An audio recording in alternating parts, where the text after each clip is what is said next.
এক ধোপা ছিল। সে প্রতিদিন তার গাধাকে ঘাস খাওয়ানোর জন্য জঙ্গলের পাশে থাকা একটা চারণ ভূমিতে নিয়ে যেত। একদিন সে জঙ্গলের মধ্যে যাওয়ার পর খুবই চমৎকার উজ্জ্বল একটা পাথর পেল। এরপর সেই পাথরটাকে নিয়ে এসে সেটাকে মালা বানিয়ে ওই গাধার গলায় পরিয়ে দিল। সেই ধোপা আবার প্রতিদিন ওই গাধাকে গোসল করিয়ে দিত। ওই সুন্দর পাথরটা দিয়ে গাধার পুরো শরীর ঘষে পরিষ্কার করত।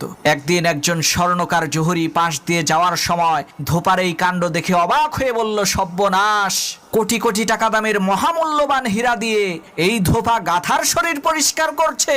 স্বর্ণকার জহুরি তো বুঝতে পেরেছে এই ধোপা তো জানেই না যে তার হাতে কোটি কোটি টাকা দামের হীরা রয়েছে। সে জানলে কি আর এত মহামূল্যবান হীরা দিয়ে গাধার শরীর পরিষ্কার করত? তখন ওই স্বর্ণকার জহুরি বুদ্ধি করে তৎক্ষণাৎ ওই ধোপাকে বলল, ভাই, তোমার হাতের ওই পাথরটা আমার কাছে বিক্রি করে ফেলো। স্বর্ণকারের এই কথা শুনে ধোপা অবাক হয়ে বলল, কি সব